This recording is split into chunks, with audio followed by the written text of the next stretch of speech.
अस्सलाम वालेकुम। टॉपिक है बायोलॉजिकल मॉलिक्यूल। अब सब एटॉमिक पार्टिकल इलेक्ट्रॉन, प्रोटॉन और न्यूट्रॉन जब आपस में मिलते हैं तो एक एटम बनता है और एक तरह के या मुख्तलिफ किस्म के एटम्स आपस में जुड़कर मॉलिक्यूल बनाते हैं। अगर वो मॉलिक्यूल जिंदा जानदार के अंदर मौजूद है, जिंदा जानदार का हिस्सा है, तो उसे हम कहेंगे बायोलॉजिकल मॉलिक्यूल। तो बायोलॉजिकल मॉलिक्यूल की definition different chemical compounds of living being यानी जिंदा जानदारों के कंपाउंड, जबकि बायोकेमिस्ट्री केमिस्ट्री कहते हैं केमिकल कंपाउंड का मुताला। और अगर वो केमिकल कंपाउंड जिंदा जानदार का हिस्सा है तो उसे हम कहेंगे बायोकेमिस्ट्री। तो इसकी डेफिनेशन बनी is the branch of biology that deal with the study of chemical components. Chemical component से मुराद है chemical compound and chemical process से मुराद है chemical reaction in the living organism. यानी बायोकेमिस्ट्री बायोलॉजी की वो ब्रांच है जिसमें केमिकल कंपोनेंट्स और केमिकल प्रोसेस जो कि जिंदा जानदारों में हो रहे हैं उनका मुताला किया जाता है। अब सवाल ये है कि हमें उन केमिकल रिएक्शन का मुताला करने की ज़रूरत क्यों पेश आई, क्यों हम करते हैं। उसकी वजह यह है कि इन केमिकल कंपोनेंट्स और केमिकल रिएक्शन के मुताले से हम किसी भी जानदार की एनाटॉमी को समझ सकते हैं और उसकी फिजियोलॉजी को समझ सकते हैं। एनाटॉमी, एना का मतलब होता है अप, टॉमी का मतलब है कट, यानी किसी भी जानदार को अगर आप कट दे के उसके अंदर उसके अंदरूनी बॉडी को, इंटरनल स्ट्रक्चर को अगर को स्टडी करें तो इसको हम कहते हैं एनाटॉमी। तो अगर ये तो हो गया इंटरनल स्ट्रक्चर, और वो इंटरनल स्ट्रक्चर काम किस तरह से कर रहे हैं, वो उनकी फंक्शनिंग क्या है, उनकी फंक्शनिंग को हम फिजियोलॉजी कहेंगे। और वो इंटरनल स्ट्रक्चर की साख को, यानी वो किस तरह के बने हुए हैं, उनकी मॉर्फोलॉजी को हम कहेंगे एनाटॉमी। अब वो कह रहा है कि ऑल स्ट्रक्चर है बायोकेमिकल ऑर्गेनाइजेशन, यानी तमाम जिंदा जानदारों में जो स्ट्रक्चर है उनकी ऑर्गेनाइजेशन बायोकेमिकल है। और बहुत सारे जो केमिकल रिएक्शन, मिसाल के तौर पर photosynthesis, respiration, digestion, molecular contraction, इनको हम बायोलॉजिकल टर्म्स में एक्सप्लेन करेंगे क्योंकि इनके अंदर केमिकल रिएक्शंस इन्वॉल्व हैं। आगे हम बात करते हैं types of compounds in living thing. वैसे तो नेचर के अंदर 92 किस्म के एलिमेंट्स मौजूद हैं और उन 92 किस्म के एलिमेंट्स में से 25 किस्म के एलिमेंट्स ऐसे हैं जो जिंदा जानदारों का हिस्सा हैं, और उन 25 में से भी 16 किस्म के एलिमेंट्स ऐसे हैं जो इंसानी बॉडी, ह्यूमन बॉडी का हिस्सा है। और उन 16 के अंदर 6 ऐसे हैं जो मेजर बायो एलिमेंट्स हैं जो कि 99% बॉडी का मास बनाते हैं, और 6 ऐसे हैं जो माइनर बायो एलिमेंट्स हैं जो कि 1% से कम में मौजूद होते हैं, और 4 ऐसे हैं जो कि ट्रेस हैं जो कि 0.01% से भी लो क्वांटिटी में मौजूद होते हैं। इसका एक छोटा सा लेक्चर है बायो एलिमेंट्स, वो आप जरूर विजिट कर लीजिएगा, उसका लिंक मैं डिस्क्रिप्शन में दे दूंगा, या आप इसको यूट्यूब पे सर्च कर लें bio elements by Visible Science. उसमें मैंने इन एलिमेंट्स को, major bio elements, trace bio elements और माइनर बायो एलिमेंट्स को याद करने का आसान तरीन मैंने फार्मूला भी बताया है। तो यहाँ पे हम देखते हैं कंपाउंड्स की लिविंग थिंग में कंपाउंड इनकी क्लासिफिकेशन। एक तो ऑर्गेनिक कंपाउंड्स हैं और एक इनऑर्गेनिक।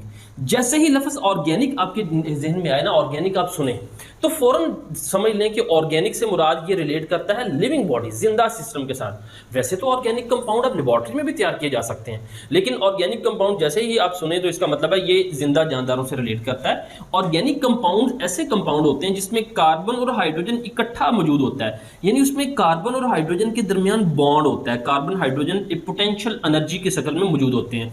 इनकी मिसाल है कार्बोहाइड्रेट्स, प्रोटीन, लिपिड्स और न्यूक्लिक एसिड। इसी तरह इनऑर्गेनिक कंपाउंड में कार्बन और हाइड्रोजन इकट्ठे मौजूद नहीं होंगे, यानी कार्बन और हाइड्रोजन बॉन्ड की शक्ल में मौजूद नहीं होंगे, मसलन वाटर, कार्बन डाइऑक्साइड, एसिड और बेस एंड साल्ट्स वगैरह। फिर यहाँ पे आप टेबल आप देख सकते हैं जिसमें केमिकल कंपोनेंट्स है बैक्टीरियल सेल की और मेमेलियन सेल के, और ये परसेंटेज इनकी दी हुई है। और ये बड़ा अहम शॉर्ट क्वेश्चन आता है बोर्ड के अंदर कि write the chemical components of bacterial cell या मेमेलियन सेल। यहाँ पे आप देख सकते हैं मिसाल के तौर पर कि वाटर जो सा है वो बैक्टीरियल सेल में 70% है और मेमेलियन में भी 70%। प्रोटीन बैक्टीरियल सेल में 15% है और मेमेलियन में 18। इसी तरह carbohydrate, lipid, DNA, RNA, inorganic और ऑर्गेनिक मॉलिक्यूल की परसेंटेज दी हुई है जो कि आपको याद करनी पड़ेगी। फिर आगे आ जाता है जी मेटाबॉलिज्म। यहाँ पे आपसे मैं एक सवाल करता हूँ कि कोई भी जानदार जिंदा है, वो जिंदा क्यों है?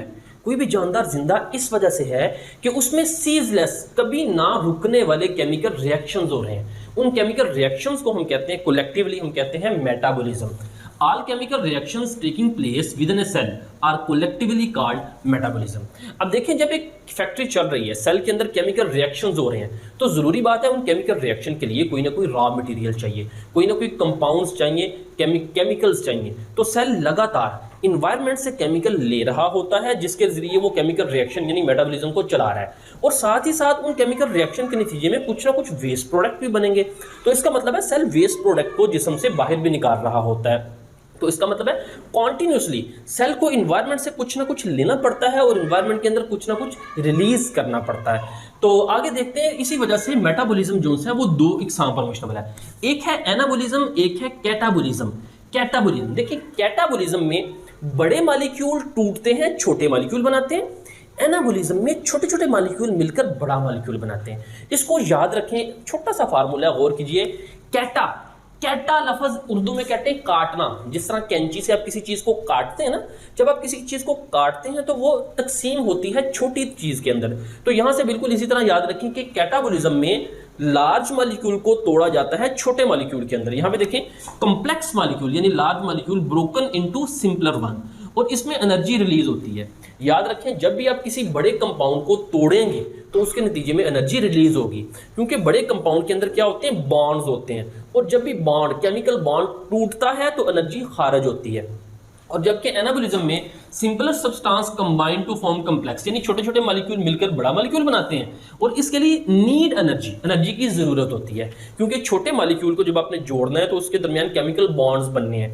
केमिकल बॉन्ड बनाने के लिए एनर्जी की जरूरत होती है। वो एनर्जी आप किसी भी शक्ल में, जैसे हम खाना खाते हैं तो वो वहां से वो एनर्जी फ्राहम की जा सकती है एटीपी की शक्ल में। अब मिसाल के तौर पर अगर हम एनाबॉलिज्म की मिसाल देखें, जो फोटोसिंथेसिस का रिएक्शन है जिसपे कार्बन डाइऑक्साइड और पानी मिलकर ग्लूकोज बनाते हैं, ये एनाबॉलिज्म है। क्योंकि देखें, ये छोटे मॉलिक्यूल जिनका मॉलिक्यूलर वेट लो है, ये मिलकर एक बड़ा कॉम्प्लेक्स मॉलिक्यूल बना रहे हैं। जबकि रेस्पिरेशन जो है वो एक कैटाबॉलिज्म रिएक्शन है, जिसमें ग्लूकोज जो कि एक कॉम्प्लेक्स बड़ा मॉलिक्यूल है, ये टूट रहा है कार्बन डाइऑक्साइड और पानी में। तो सेल के अंदर कैटाबॉलिज्म और एनाबॉलिज्म ये साइड बाय साइड हो रहे होते हैं लगातार। यानी सेल के अंदर लगातार कॉम्प्लेक्स मॉलिक्यूल, बड़े मॉलिक्यूल को तोड़ा जाता है, और उनको तोड़कर वो जो उनके छोटे छोटे यूनिट्स होते हैं उनको जोड़कर दोबारा जानदार अपने कॉम्प्लेक्स मॉलिक्यूल बनाता है। मिसाल के तौर पर हम जो खुराक खाते हैं, जो हम खाना खाते हैं, उसके अंदर कार्बोहाइड्रेट्स, प्रोटीन्स और लिपिड्स कॉम्प्लेक्स मॉलिक्यूल होते हैं।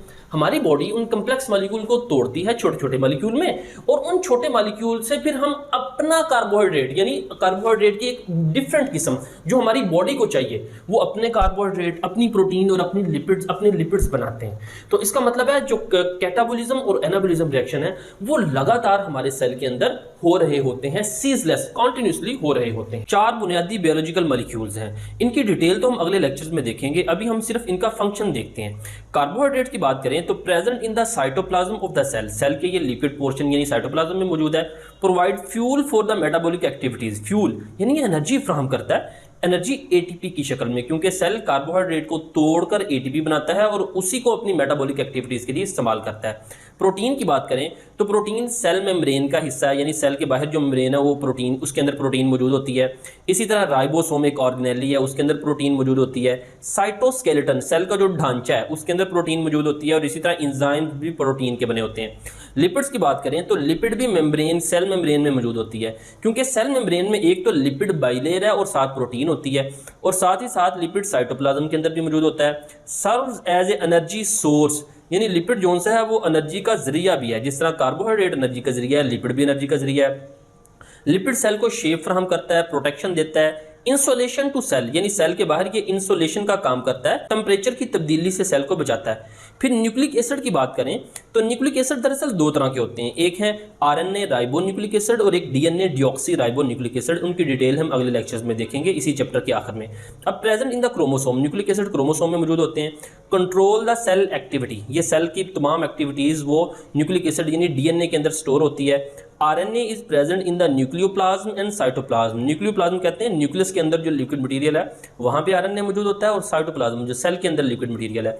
इसी तरह RNA takes genetic information from DNA, DNA से यानी डिऑक्सी राइबो न्यूक्लिक एसिड से जेनेटिक इन्फॉर्मेशन लेता है आरएनए, उसको हम ट्रांसक्रिप्शन कहते हैं। Play role in the protein synthesis, और आरएनए प्रोटीन को बनाने में भी अपना किरदार अदा करता है।